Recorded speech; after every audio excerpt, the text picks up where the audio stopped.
Hello and welcome to Seeing Red. It is Friday, March 22nd. What? That's a strange time. Since we record on Fridays, unless it's after a Cardinals postseason loss, which feels like the last couple of times we've done a postseason. Well, I'm Will Leitch. That's who's talking. I'm here with the great Bernie Miklasz, as always.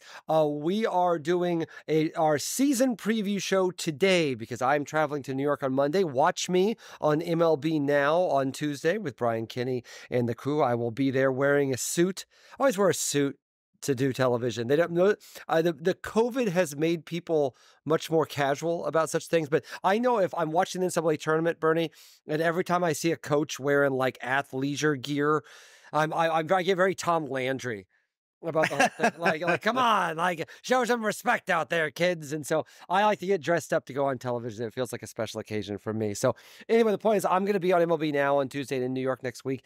So we won't be able to record before opening day. So we wanted to do it today because it's our season preview show, because the season starts Thursday, Bernie. And listen, whatever thing has happened with the Cardinals, whatever we're happy with, whatever we're not happy with, our superstar is not engulfed in what could potentially be a catastrophic gambling scandal. So that's good.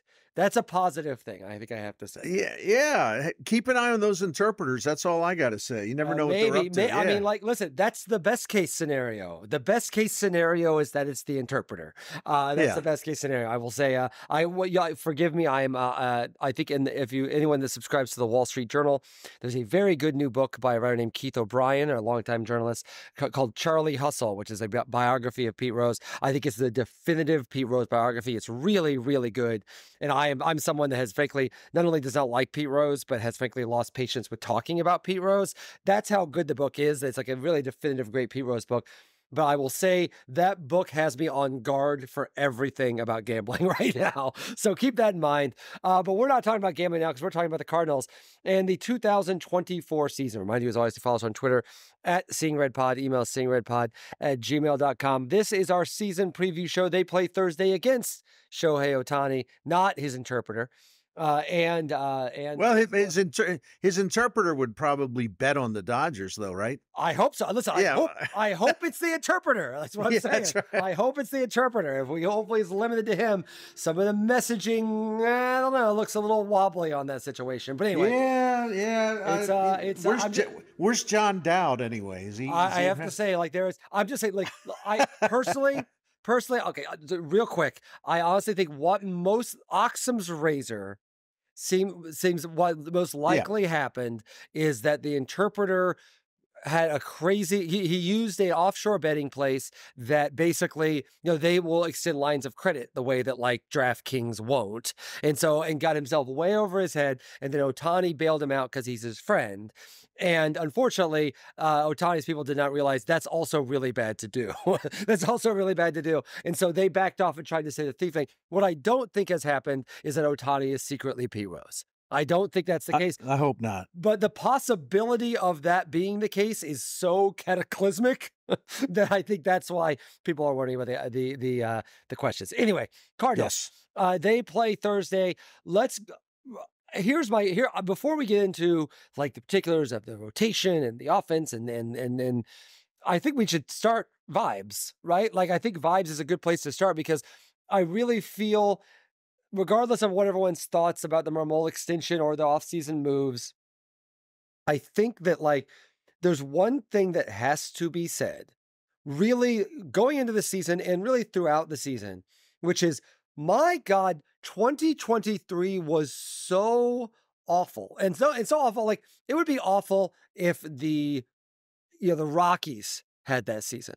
For the Cardinals to have a season like this, to me, speaking of catastrophic, like it feels some teams can get away with having bad seasons. The Cardinals have struck me always as a franchise that cannot really get away with having a bad season without doing something immediately to correct it, and certainly one that can't get away with having two bad seasons. So when I look at this team, I think there are reasons to be optimistic, and there are reasons to like, and there are also reasons to be concerned. And I find myself actually not entirely different than the Ohtani situation, feeling like the more likely situation is that the Cardinals are going to be a good, potentially better than good, potentially division winning team.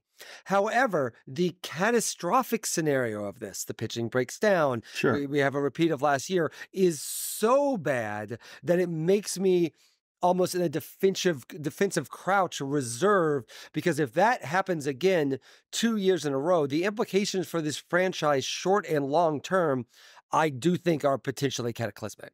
Yeah, they haven't. What is it? They haven't had consecutive losing seasons in a full season since 1958-59. So that sort of backs up your point. Even in the 70s and even some other down times, like Anheuser-Busch was preparing the team for sale. When Bill DeWitt and his partners bought it, but they were pretty bleak there in the early 90s. But to have like 2 wretched seasons in a row, that does not happen with St. Louis Cardinals baseball. And it does not happen during the Bill DeWitt era, which is now 28 seasons. And the thing of it is it's interesting. People are awfully tough on them. And by the way, I'm not criticizing people for being tough on them, because I am too. And I ripped them all last season, just about every day. But the standards are really, really high. And maybe that's one unforeseen or unwanted consequence. That's strange to say that, but when you win and win and win and win, I do think people sort of in real time, there's a tendency to take it for granted, or to point out, as we all have, that, well, yeah, they're making the playoffs every year, but they're not winning in the postseason. So the standards are really, really high. And so when it all just comes crashing to earth, there's like shock, and then anger, and then nothing they do is any good. Like this offseason is like, oh, they didn't want to, they're not trying to win. People just kind of go totally nuts the other way.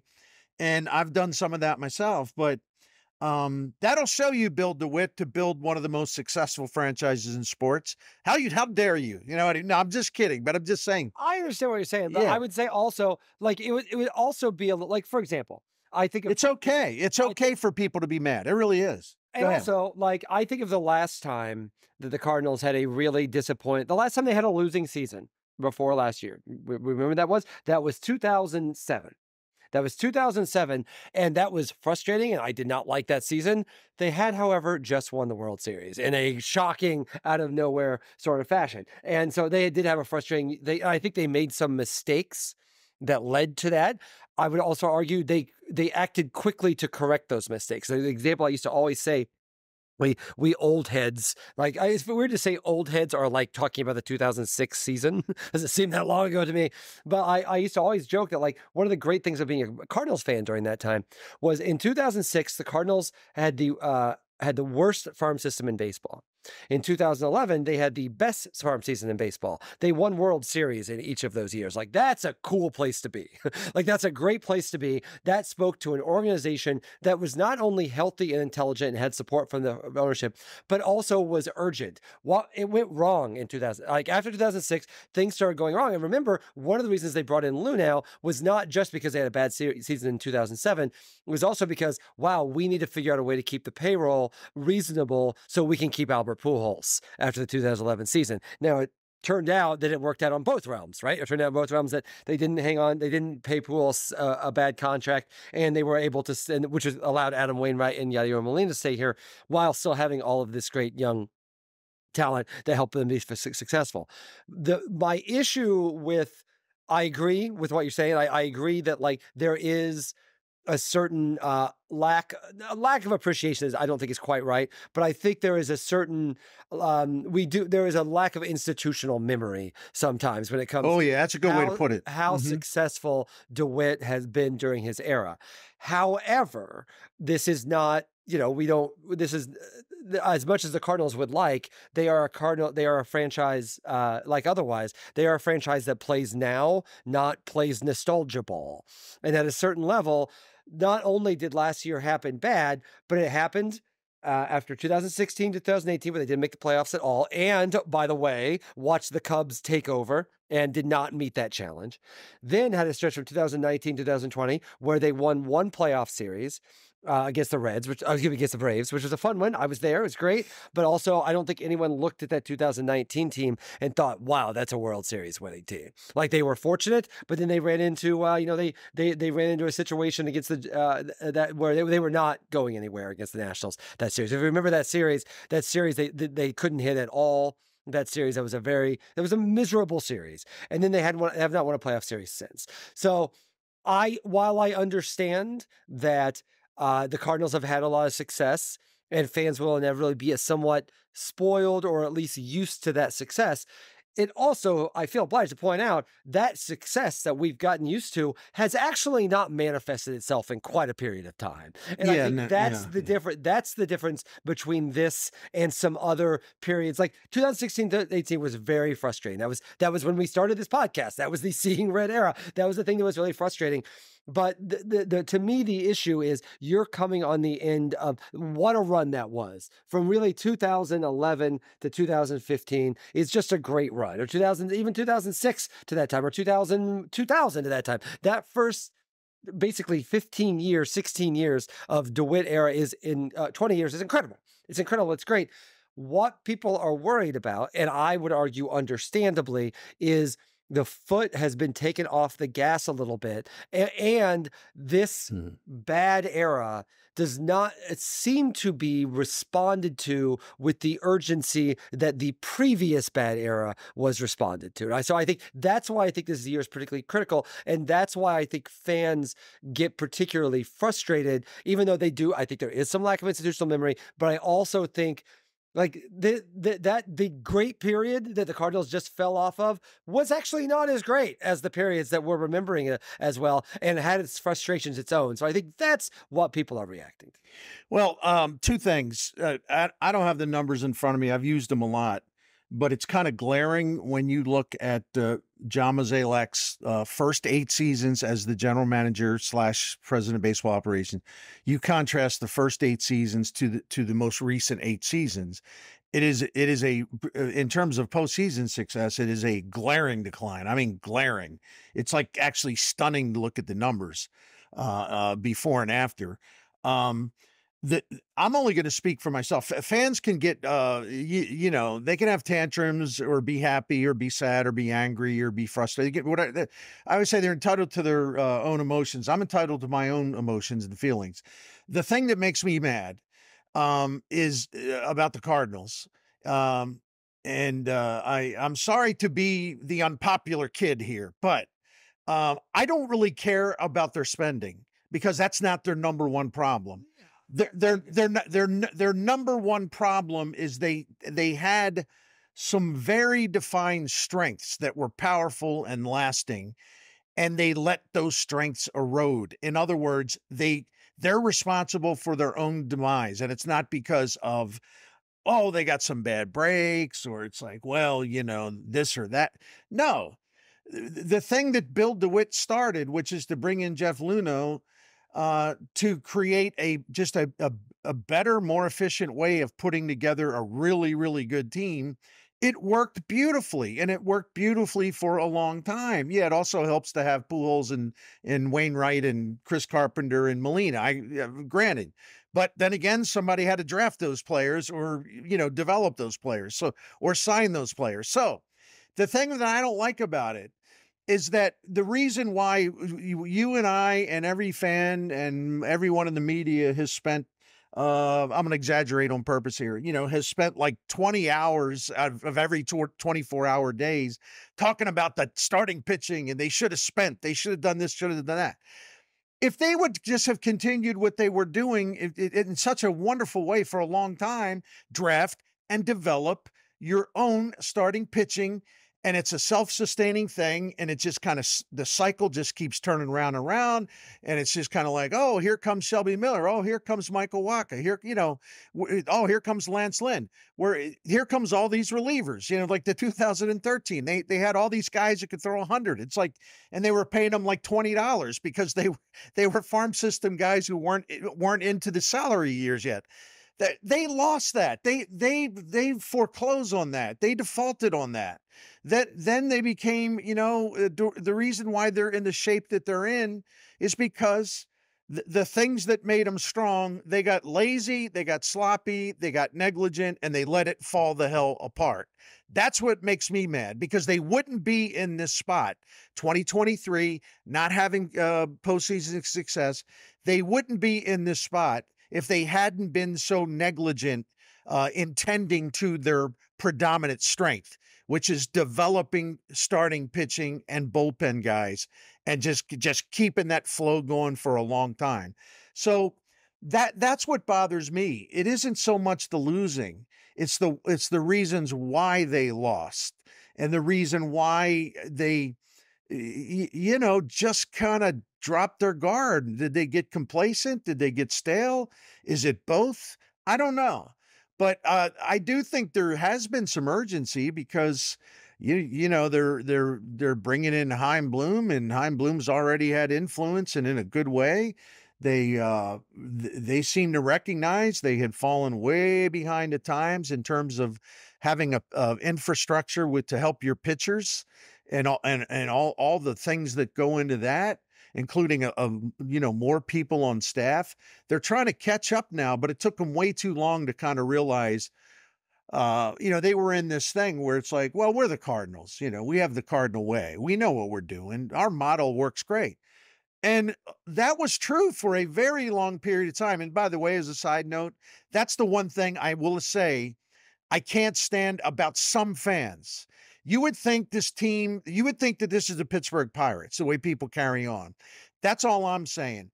I recognize that, to their credit, they were excellent for a long time, and they had a lot to do with it. It wasn't an accident.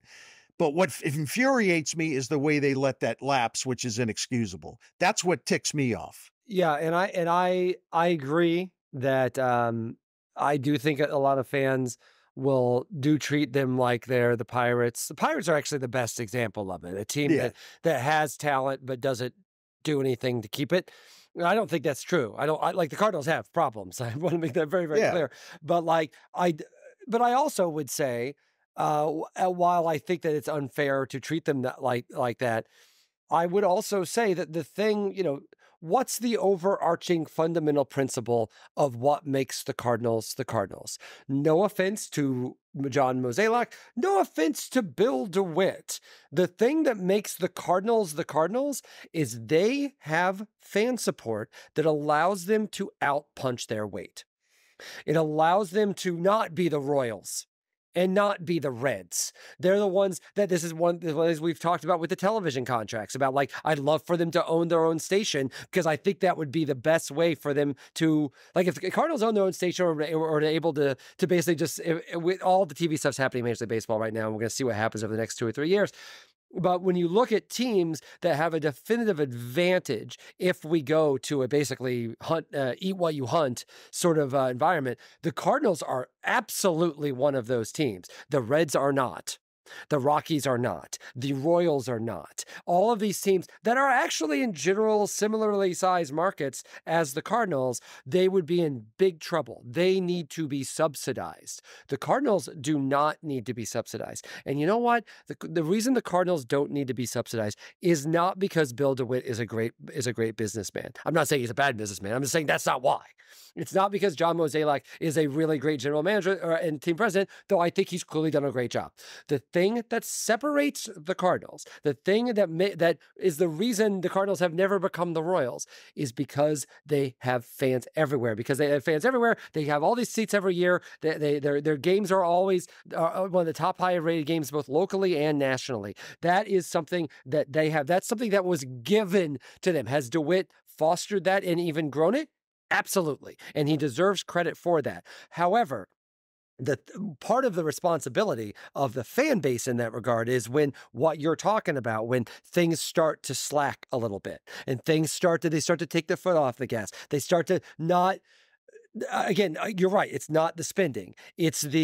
We're the Cardinals. It's the NL Central. We're going to be fine. We don't have to evolve. Yeah. And listen, I agree that they're doing that now, but no, it's too late. No, it was overdue. It was overdue. And so that's why I will always, even if I think sometimes fans, and we use fans in some macro sense as if Yeah, there's like and we're only talking about probably relatively small there's a percentage of guy it. named Mr. Bob Fan. He hits a button and says, "I'm dissatisfied." I'm like, "Oh, there goes." But there's Bob again being crazy. I'm not saying, but I will say I will being a fan myself, and therefore not always necessarily being rational all the time. Me either, because I'm in a game. I'm not being. Well, you should have seen me during that first half of the Illinois Moorhead State game, Bernie. I was not a rational fan to a rational person in any stretch of the imagination. I understand that fandom comes with that, but I would also say that if you're a fan listening to this and you wonder like, well, I don't know, should I just support the company line on this and try to support this team that we all love so much? The reason they have this is because of you. That's what separates the Cardinals from everywhere else. There is bad that comes with that. It is not 100% great thing, but on the whole, the thing that makes the Cardinals is that they have this vast, extremely dedicated fan base. The Cardinals were miserable last year, and I got the stats from MLB TV like everybody else did, and I for crying out loud, I cannot believe how much bad Cardinals baseball I watched last year. I was still watching them in August. I was still watching them in September. I was still watching. I've already forgotten the names of some of those weirdos that were on the roster at the end of last year. I was still watching them. I'm sure millions of Cardinals fans were also doing the same thing. Well, That's what separates, and that to me is why when in case of a well, tie, I'm going to veer toward fans pushing and maybe being a little unreasonable. If just because that you got to keep them honest, because otherwise they'll just chill out. And we saw what happens when they chill out. it's a complicated question for me because the fan support has been great and it continues to be great. And dare I say, at the risk of become the most hated media person like ever, that the fans should support the franchise because the franchise has under Bill DeWitt's got a very extensive, lengthy, impressive record of success. And you don't bail out after one turd of a season. Um, I think though, where they could get in trouble is if this rotation that they've cobbled together blows up and there's blood all over the place, metaphorically speaking, and the season's another disaster. What happens if the great and loyal ever faithful fans who show up, and to their credit, but what happens if there's another 2 or 3 seasons like this? I'll tell you what I think will happen. I think it's like, well, hello again, 1970s. Gosh, the Cardinals are what I can't believe they only drew like 1.4 million this year. That's what's going to happen. Great. And it happened. Let me tell you when it happened. The second column I wrote at the Post-Dispatch in 1989 talked to Whitey Herzog on the field at Olympic Stadium in Montreal. And what he said was, and he's so damn smart, my goodness, he said, I look around here and I kind of see the way this thing's going, and we got all these free agents that can leave in a year or two, whatever it was.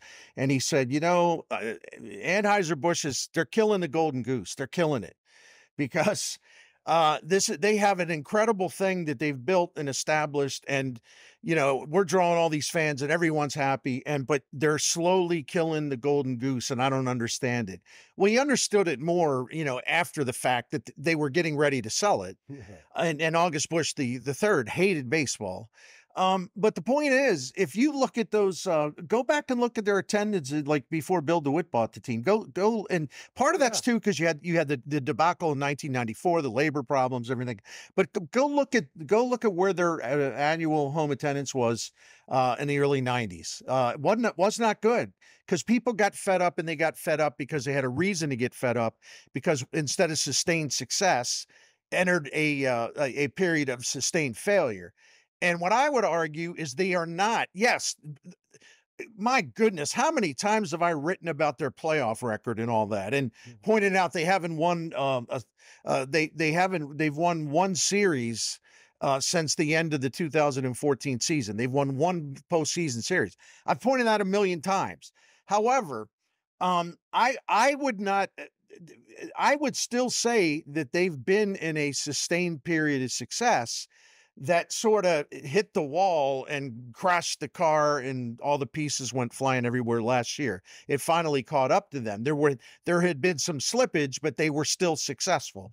So I don't see why the fans wouldn't show up the way they always do, or they wouldn't watch the games the way they always do, because you don't turn on the franchise after one horrific season. Now, the real test will come, and we talk about this a lot. The real test will come is if this is a sustained period of mediocrity and failure. I mean, it's 2 years. Yeah. It's 2 years. Because, and I have this debate all the time, and I know you've seen this stuff on Twitter too. You've seen Derek Gould allude to it. There's so many fans. Well, I don't say so many. There's a percentage of fans, like their first impulse is like blame the media for some reason. And it's just like, oh, you people should be going down there with machetes, Yeah. And it's like, the idea that every question is like, sir, I'm sorry, Marmol, why are you an asshole? Like that's supposed to be the question or something. Like, well, it's just like such a Vahe, Gregorian, and I to this day laugh. In fact, we laughed about it earlier this year. Oh, Vahe, I love him. He's a brother. We were covering the Olympics one time. It was in Atlanta. It was in '96, and it was like I think it was water polo. And I swear to God, I'm embarrassed. I can't remember the exact nation, but it was a nation that was really good. I mean, really good at water polo. And they lost. They didn't even get to like the semifinals. They got eliminated, and it was bad. And the first question to the coach was, you are a disgrace to your country. Your comment, right? And there's so many people that think that, you're supposed to go in there and like start screaming at Marmol on, in the press conference. Anyway, I'm getting off track, but here's my point. People say, well, the Cardinals are complacent. They're not committed to winning, and the media is soft. The media doesn't go after them. No. Au contraire. If in fact they're soft, I'm talking about, I should say, if in fact the Cardinals are complacent, if in fact they take it for granted, if in fact they figure, well, everything's really good, it's because, they can count on 3.1, 3.2, 3.3 million people showing up. And until that doesn't happen, and by the way, I'm not saying people should withhold their funds from the Cardinals. If people want to go to the ballpark, hey, it's their time, it's their money, it's their wishes as far as what they do socially. Go to the ballpark and have a good time, because it can be a really good time, even if you have a crummy team. But the only thing that will ever move Bill DeWitt, ever put in this so-called urgency that we all want to see, I know what it is because I've talked to him about it. Empty seats make him really nervous. I mean, that's the one thing he'll look at and he makes him uncomfortable. And especially when there's a lot of no-shows. So you say, well, he's already got the money.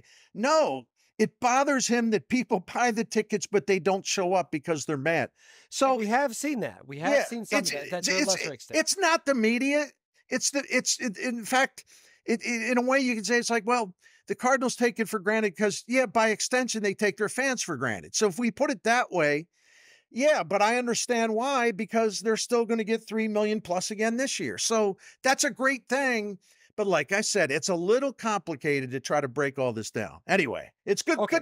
good conversation though. It is. Oh yeah, absolutely. Okay, so we talk about actual like players and stuff. Yeah. When it comes to we had to do the state of the franchise address. Of course. Go ahead. Crying out loud. I believe you me. If I have many thoughts, and I for the record, and I'll close on this. I actually do think it's important. I don't think this is piffle. Like, I don't think this is like empty narrative stuff. I firmly believe into what I said. The reason the Cardinals are able to punch above their weight as a market and as a financial situation is because of their fans. Because the vibes, you gotta have the fans. No, I agree. Makes a difference. I agree.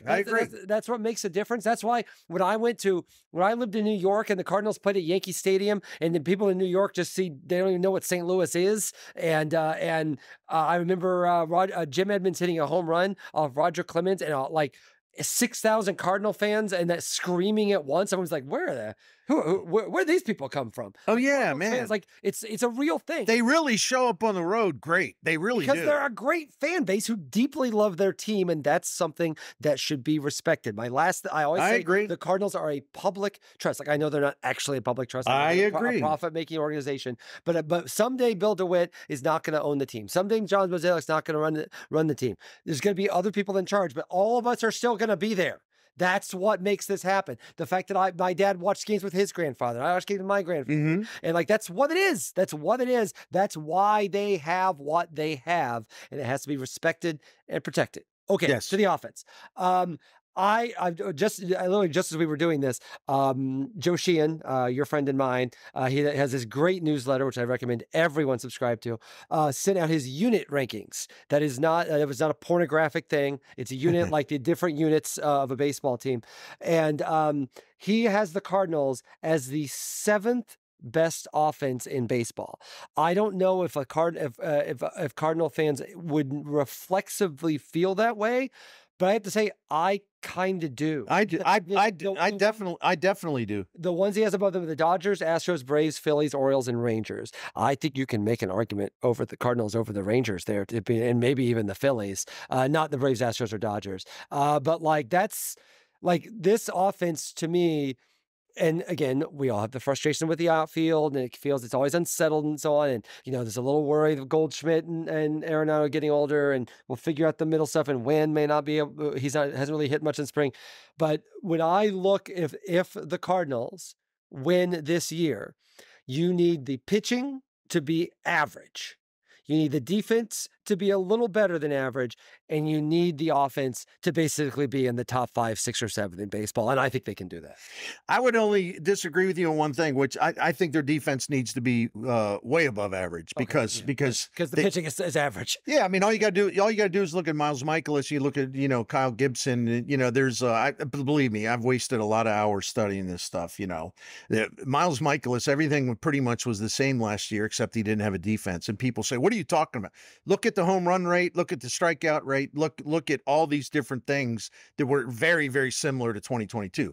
The difference is the batting average of balls in play against him was sky high. It went up like a huge amount. You need a defense behind you when you're not striking out a lot of people. So that's going to be a big thing this year. But I definitely believe they're a top 7 offense. And here's why. It's not because I'm being Mr. Fanboy. Hardly. The first 4 months of last season, before people started breaking down, they had a bunch of injuries, and they had Arenado playing hurt and Edman playing hurt. They lost Donovan for the final 2 months. Gorman, really kind of broke down there. I mean, they got hit hard by injuries in the final 2 months of the season. But, last year, because I was just looking at this morning, in the first 4 months of the season, they averaged 4.8 runs, and they were no worse than 7th in the majors in batting average, on base percentage, slugging, OPS, home runs, WRC plus, and performance with runners in scoring position. And all of that went to hell the final 2 months. So it sort of brought their season numbers down. But if they can stay reasonably healthy with some of their key players, this is a top 7, top 6, top 7 offense, because I saw it for 4 months, and that's factually correct, until they started falling apart because of injuries. So yeah, but the starting pitching to me is huge, and for obvious reasons. I think it's going to be better. I just, I'm waiting to see how much better, but I think it's going to be. My God. And I think it's better. And I think this group's actually being underestimated. I have no problem with that. I think it is. And I'm going to get to them in a moment, but I want to hold on a couple guys. Go ahead. I'm sorry. Yep. I would say your friend and my colleague, John Denton, what a good thing about Nolan Gorman the other day. And Gorman, the fact that Gorman does not seem to have had any back issues, he lost some weight in the offseason. Gorman, to me, if the thing that makes me excited about this offense, because I think it's reasonable, I think there's a lot of question about like what you're going to get out of Goldschmidt and Arenado. Last year was a step back for Arenado, which was still a good season for Arenado, by the way. I think people have acted like he fell off a cliff or something. Well, same with Goldie. I mean, his numbers were good. They just his underlying numbers were really good. Yeah. So like I think there's reason, like even if they take a little bit of a step back, I don't think Paul Goldschmidt or Nolan Arenado are going to finish in the top 5 of MVP voting this year, or probably ever again. But I think that like they're going to be. They're not my worry. They're not my worry. And they're also a quote unquote bounce back season from them is not the reason I'm more excited about this offense than I was last year. To me, I think I expect pretty big step forward from Gorman, who led the team in homers by the way last year, but it really was just health. Gorman and Jordan Walker. To me, there's so much. And listen, if Newbar can be healthy the entire time, I think there's reason for him to. And that's a bigger question, I think, than the other two. But like Brendan Donovan, I mean, and Brendan Donovan, there's just a bunch of dudes. He's a wonderful player, wonderful hitter. He really their offense went to hell after he withdrew for the final 2 months to have that elbow surgery. There's just a lot of dudes. There's just a lot of dudes here. And like, that's not even accounting for, we don't know how long Newbar's going to be gone, but like, that's not accounting for what you can get out of Burleson. Or, I mean, I have noticed, Bernie, that Dylan Carlson is starting to hit the ball hard. I know it's spring, but he's hitting the ball hard. I'd rather see him hit it hard in spring than not hit it hard in spring. Exactly. Like, there's reason to remain skeptical, but like the problem with Carlson, as we've talked about a lot, he's just not hitting the ball with any authority. That's really been the problem for a couple of years, particularly left-handed. We've seen there's at least proof that it can happen. And I think there's, so we'll see. We'll see how long Edman is out, but I think there's reason. I'm a little wary. I do feel like the constant Michael Ciani pumping up feels like less about Ciani and more about pumping the brakes on Victor Scott. Yeah, I agree. Which is fine. Again, I don't think they have to push Scott. It would be exciting, but I understand why they wouldn't do it. But I also think there's I would say someone that we really don't spend a lot of time talking about, but I think could be a pretty big factor this year is actually Ivan Herrera. I think we don't talk. I think he's going to get more starts at catcher than we are appreciating. I think you're going to see, particularly against left. I think almost any time you see a left-handed pitcher, I think he's going to catch, and Contreras is going to be the DH. I think you can see that a lot, and he's really good. And I think they made a good decision not to do that. I just see a lot of little places in this offense where you can see guys taking small or big steps forward in multiple places. And so that's why I'm excited about the offense. It's really not so much Goldschmidt. And I can tell when there's a national writer that's they're doing their season previews and they're just kind of touching one way or another, because I do this sometimes as a national writer myself, is they'll be like, well, Arenado and Goldschmidt should have bounce back seasons, so the offense should be good. I actually don't think, if they fall off the table, the Cardinals are in trouble. But if they're just themselves or a little bit less, I think that's enough for this offense. I think they're going to bounce back to an extent. I don't know how much, but I mean, there was definitely a drop off last season. I don't expect them to replicate 2022. My goodness, Goldschmidt was the MVP and Arenado finished third in the voting. They're not going to do that. But, there is that sort of middle ground between, 2022 and 2023. I think they'll be closer to, well, I don't know if closer, but we'll look at this season and it's going to be, okay, well, their numbers were up this year. They weren't 2022 numbers, but that's crazy to expect them to reach that. But, well, yeah, their numbers were up. I think we're going to see that. That's just, I'm optimistic about that. And I really think that Walker and Gorman are poised for big things. Last year the Cardinals had only, they were the only team in the majors that had two hitters aged 23 or younger in the top 10 in terms of OPS plus. They're the only team that had two of those guys. So, and I think they're both determined to succeed. They both want to be great. There's no questions about their character or anything else, so they're hungry, and we know that the talent is abundant. So, I would be stunned if they don't really bust it loose this year. So we'll see. And I just hope, and, John Denton wrote a very encouraging story about Nolan Gorman and his back, because Gorman talked about it. And it sounds like for now, man, everything's in good shape. So he's got to keep it that way. But I think, again, there's a smart guy. He's like, well, why am I having this back problem? He went and got answers, and then he applied the advice and he made changes. He's a really smart dude. Walker is too. So if these were two meatheads, it'd be okay, but they're not. They're actually really intelligent young hitters and players. And that tells me they're going to take another pretty big step forward on this road to being, great major league hitters. So I agree, and that's the offense is just not the thing that I'm worried about. And if the offense falls off, then they're in trouble. But And what I don't think it's gonna and happen. what about, Wilson Contreras, the fact that, he won't have to handle, be subjected to another zoo-like experience, that it had to just mess with his head early last season. I mean, this guy He was was so awesome, man. He was like the one guy that yeah, didn't collapse he last was year. He great. was so great. He was great after all that dust finally settled and he kinda recentered his head a little bit. I mean, what a phenomenal hitter he was for the last 2+ months. Yeah, and just a good just feels. I know that I think of a guy like Fowler, who I always liked, but I think Cardinal fans never really truly accepted as not a Cub. And frankly, he never really truly accepted it because I was at the London games last year and he threw out the first pitch in a Cubs uniform. So Right. so he clearly never had it either. Contreras feels like a Cardinal, man. He does. He feels like a Cardinal, and he feels like the worthy successor to Yachty, which is remarkable considering what the team put him through at the beginning of last year. Right. So good for forgetting. And thank you for making sure we bring him up because he's Sure. awesome. He's really good. I brought up the other catcher, but I should definitely bring him up. Okay, starting pitching. Speaking of Sheehan, here interestingly, he ranks the starting pitchers, starting rotations. He has the Cardinals 14th. I have to tell you, if the Cardinals have the 14th best rotation in baseball, I think they're going to win the NL Central. I will say that because last year they had to have been 27th or 28th in rotation, and he has the bullpen in the exact same spot at 14. If the Cardinals have the 14th best pitching staff, for the record, in the future, they're going to have to be better than that. They're going to be better than that. And hopefully they're building to be better than that.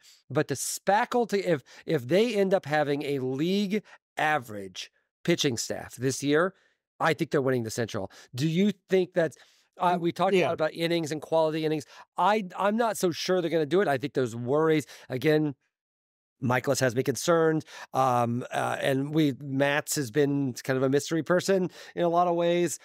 So I think there's definitely concerns. And last year, I'm in a defensive crouch from last year. That's all right. But I think I like the moves they made when they made them. I still like them now. If they don't work out, I don't think it's because the Cardinals didn't care. Why didn't they go get Yamamoto? I think they addressed it in a prudent way, in a smart way. It may not work out, but if it doesn't work out, it's not because of what they did this. If the rotation collapses again, it's not because of what they did this offseason. It will collapse for the same reasons it collapsed last year, which is that they let this problem fester and they put themselves in the bed. Yeah, and I don't think I still don't trust their depth behind their starters, and I think Zach Thompson can do a commendable job. I'm not sold on Libator. There's no reason to be sold on Libator until Libator actually shows he can pitch solidly, pitch well consistently, and he hasn't. So there's no reason to expect anything from him. I don't mean to be harsh, but it's true. What would be the basis of having a lot of optimism? But I'm more optimistic about this rotation than most because I do think that if Bill DeWitt was not going to commit to getting into a bidding war and all that stuff, what they had to do is rebuild the foundation, which is in fact innings, which is in fact more quality starts. And I know it's an older group, but I frankly think it's being overstated. And it's being overstated for a lot of reasons, including if somebody takes the time and you look at a subset of starting pitchers, age 33 and up last year, seasons before that, how well so many of them pitched. And even if you used the phrase earlier in our good conversation about kind of like a lack of institutional memory, some of the best rotations the Cardinals have been loaded with old guys. I mean, in 2000, they had Darryl Kyle, Pat Henkin, Andy Bennis. They got Woody Williams in there. Chris Carpenter later on was old. Rotation was all old dudes. Jeff Suppan. I mean, you had all these guys 30 plus, guys in their mid 30s. I mean, I was looking at it and it's just like, when they won the division in 2009 and, they didn't get out of the first round. They lost to the Dodgers. But they had, Carpenter, Wainwright, Loesch, and Joel Pinheiro were their top four guys. And none of those, not even Wainwright, actually the 2009 rotation is what I meant to say. If you look at some of those guys, I screwed that up. But if you look at the 2009 rotation, or if you looked at a couple other guys, and I mistakenly included Wainwright on the one list. Some of their best rotations when they during the most winning were filled with older pitchers. I mean, so I think I understand the concern, I do. But, when you look at Gibson, you look at, Michaelis, you look at Lynn, you look at Gray, you see a lot of starts, a lot of innings, and a lot of quality starts over, in recent seasons. And until there's a reason to feel otherwise based on performance, I just don't have the fear and loathing that a lot of people do. I'm going by their track records, and I'm also trusting that there will be a better defense behind them, so but I get it. I do, and I'm not being a smart aleck. I actually think, I do like to take the contrarian view sometime, not to be contrarian, but because I think the contrarian view has merit. I mean, if you, and this is something I wrote yesterday, this rotation has got unprecedented experience, and isn't it possible, maybe even probable, that in this instance with this team, based on coming out of last year, experience is a virtue. I don't look at it as something like, oh my gosh, it's a disaster, it's going to strike at any moment. What do we all cry about last year? Boy, they got, all these starters, there's no stability, you're not getting any innings, you're not getting quality starts, and blah, blah, blah. Well, they have a staff that is in much better shape, much better condition to deliver on those things. And I know people get tired of my numbers, but all I know is this, and I was talking about this the other day to make, and people will hate me for even saying this, to make Ali Marmol laugh, because when I gave him the stat, he laughed. I said, quality starts are huge. They're much more important than people realize, because all they associate with it is, well, what's so quality about 6 innings, 3 runs? Well, what's so special about it is that when a guy actually comes up with a quality start, the ERAs in those quality starts over the course of the season are really, really low. That's why. And also, oh yeah, you win a lot of games when it happens. But anyway, I said to Marmol, I know you all know about what your record was of quality starts last year. It was 33-15. That team that hideous. The problem is they only had 48 quality starts. But the thing that people miss, even if you just have bulk innings, because people say, well, I don't care about the, innings. They got to be good innings. They don't necessarily have to be good or great innings. Just the innings that's going to take a lot of stuff off the bullpen, and it's not going to mess up your team in terms of pitching plans for days at a time. And this is the thing that made Marmol laugh. It did. He laughed out loud. Last year when the Cardinals got when they got 6+ innings from a starter, they were 10 games over 500. When they got less than 6 innings from a starter, they were 30 games under 500. So, but every time I talk about this on the radio, I'm really getting cranky in my old age, ain't I? Every time I talk about this on the radio or write about it, it's just like, well, I don't care about a guy going 6 innings. I care about the quality. Well, I actually do care. In fact, I care a lot about a Cardinal starter giving the team 6 innings, because there was a 40-game difference in their record last year when it happened. That's why. So anyway, and this was not just a 1-year thing. The whole 6-inning test actually passes the test of time. Now, don't blame me because baseball standards have changed. I'm not responsible for that. I didn't change the way you use starting pitchers. But in the modern game, if you have a bunch of guys that can go 6, you got a really good advantage there. And the records factually and statistically reaffirm that. Because believe me, I've done the homework on it. I don't know who these people are. If you're out there and you're yelling at Bernie, knock it off. Oh, I get tired. I don't want to wait. Bernie is. If you're yelling at Bernie, you're wrong. I'm just even if you disagree with Bernie, that doesn't mean you're wrong to disagree. But if you're yelling at Bernie, you've lost the plot. Okay, so a couple before we got to improve the defense. Got to improve the defense. So I want to give you a few questions. Yeah. To close. Okay, a few questions. Look at the roster and think. Here's a question for you. Combined, who makes more starts? combined Zach Thompson and Matthew Liberatore, or Steven Matz? One more time, hit that one. Combined Zach Thompson and Matthew Liberatore combined, or Steven Matz? That's a good one. I would say I'm gonna vote a confidence to Steven Matz. Okay. If he can just give him what he gave the Blue Jays in 2021, it would work nicely. Theoretical. Let's just say the Cardinals were to make a wild card playoff or a division series playoff. The number one starter, the game one starter, we can presume if the schedule went the right way, would be Sonny Gray. Who is the number two starter in the playoff game? I am also optimistic about Michaelis only because I believe that they're going to take care of business and actually put a defense behind him because it's a necessity, not an option. I think we'll see Michaelis, more of the Michaelis in say 2022. Now, am I saying that that's an ideal number two starter? No, I'm not. But that person doesn't exist on the Cardinals or in the Cardinals rotation, a strong number two starter. So that's one of the challenges too. What happens when you get into postseason? But for now, I'm going to go ahead and say it'll be Michaelis. But I'm also banking they're going to be smart enough to have a good defense this year. I'm still going. The guy I am, as the listeners know, I am bearish on Michaelis, but I am bullish on Lynn. I actually, and frankly, Kyle Gibson, I think gets kind of lost in a lot of these conversations by design because Gibson is kind of the anonymous pitcher in a lot of ways. But I feel like that's kind of what they need.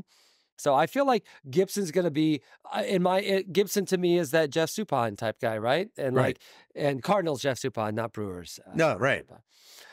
So I think it makes a lot of sense, and but I'm hopeful on Lynn. Still looks to me like a guy that's got strikeout stuff. He does, and I think that is something that the team is. He does. He absolutely does. What month do we see Victor Scott II?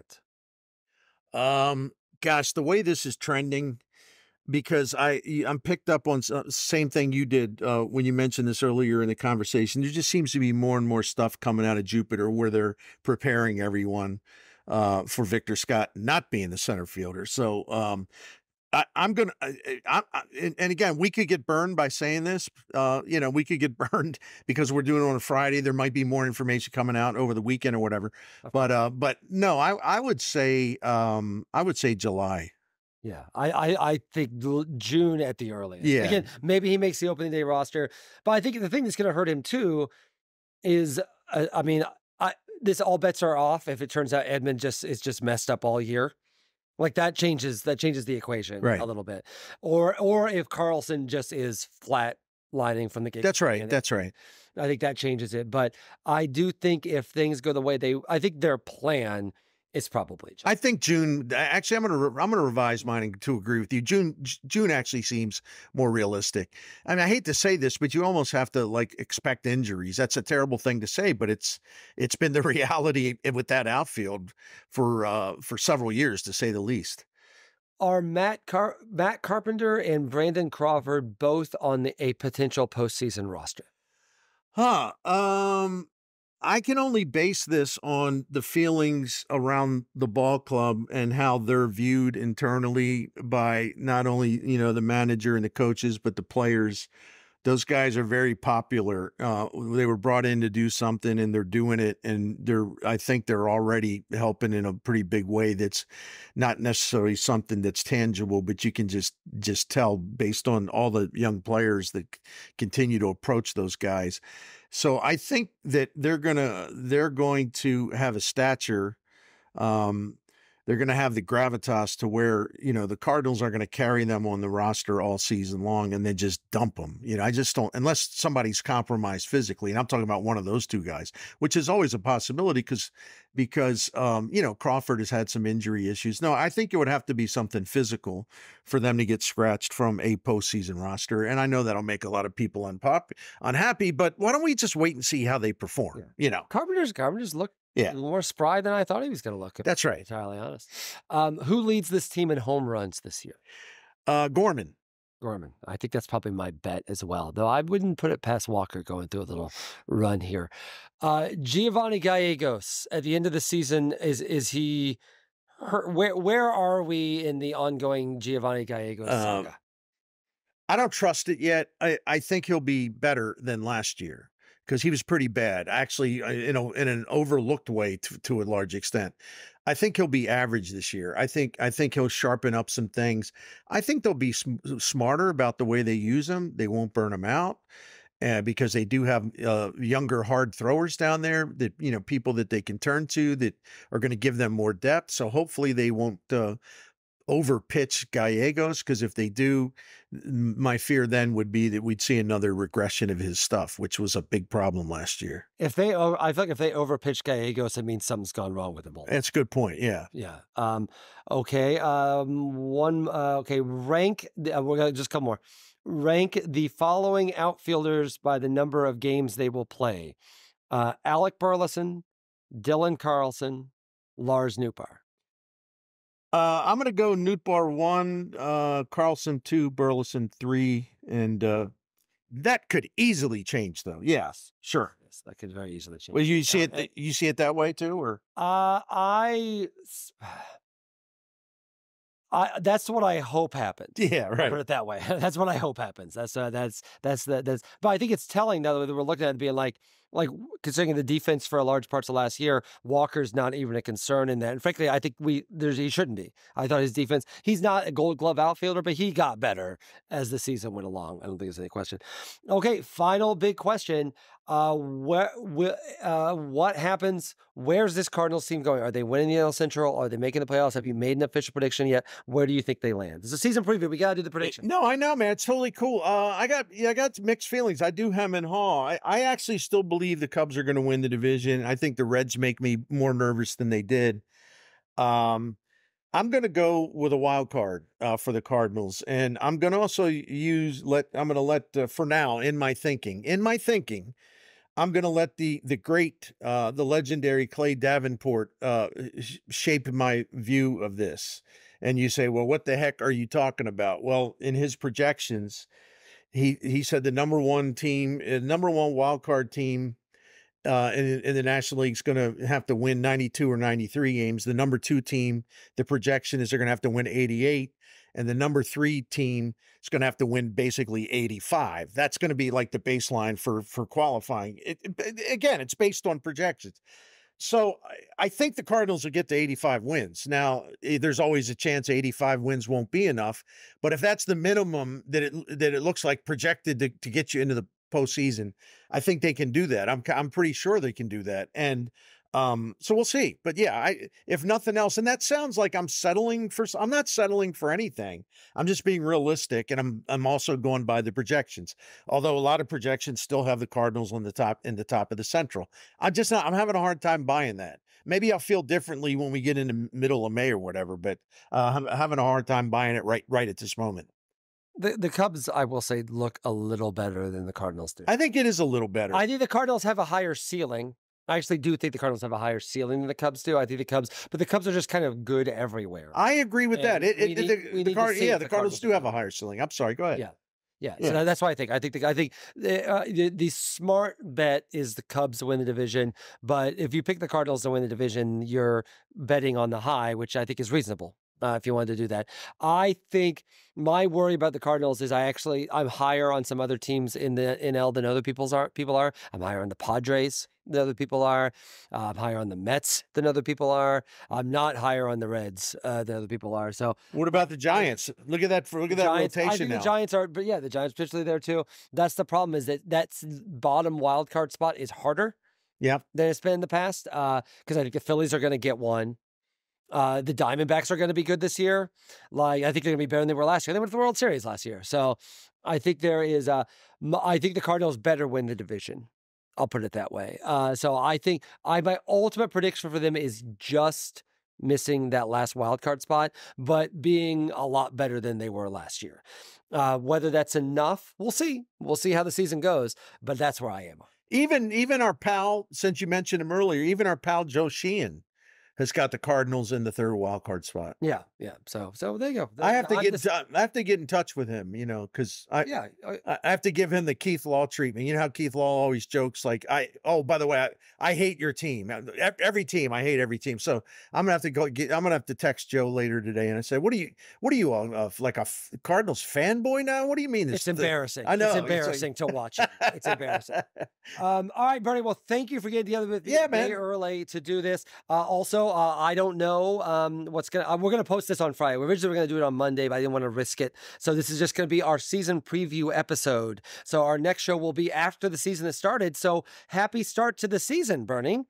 Well, it's a big deal for you and for me and for this incredibly passionate fan base. Whether they're frustrated, passionate, or happy, passionate, they're always passionate. So that's something that I don't. We're lucky to have it. Take for granted. Yeah, that's why they're fun, and why this team is fun to talk about. It wouldn't be fun to talk about it. Like, it's not fun to talk about the A's right now, and not just because the A's aren't good. Nobody cares. People care about the Cardinals, and that is a big deal. So it's an honor to get to do it. And hey, also go Illini. Oh, give me the Sweet 16. I need a Sweet 16 so badly. Yeah, I'm a little nervous about that Duquesne team. I swear, I am too. I overlooked them. I thought, okay. Atlantic 10 conference wasn't very good. And I believe in being honest. Duquesne, just in terms of their record, was much better than, for whatever reason, I assumed it was. I think they're pretty good. And they got a really smart coach. So we'll see. They got that sort of magic thing going on too. They won 9 in a row and 12 out of 13, so there's a little something going on there. So I hope the Illini get off to a good start. Just remind them, hey, we're the boss here. Okay. So. Yes, we are the captain now. That's what I'm trying to say. We are the captain now, Dukes. All right, Bernie, have a great week. I will talk to you after the first weekend. Everyone enjoy opening day. We've made it. It's unbelievable. There's going to be baseball. I can't wait, Bernie. Have a great one. We'll talk about the first 4 games of the season a week from Monday. Oh, and then we'll do it. We have to agree to do an emergency podcast when the Cardinals sign Jordan Montgomery, though. Okay. So of course. Yeah. Or when they trade for Otani. Yeah. Okay. Okay. All right, Bernie. I will be actually in Florida when we talk next. So it'll be exciting. But anyway, have a good one. We'll talk after. Be safe. Happy travel.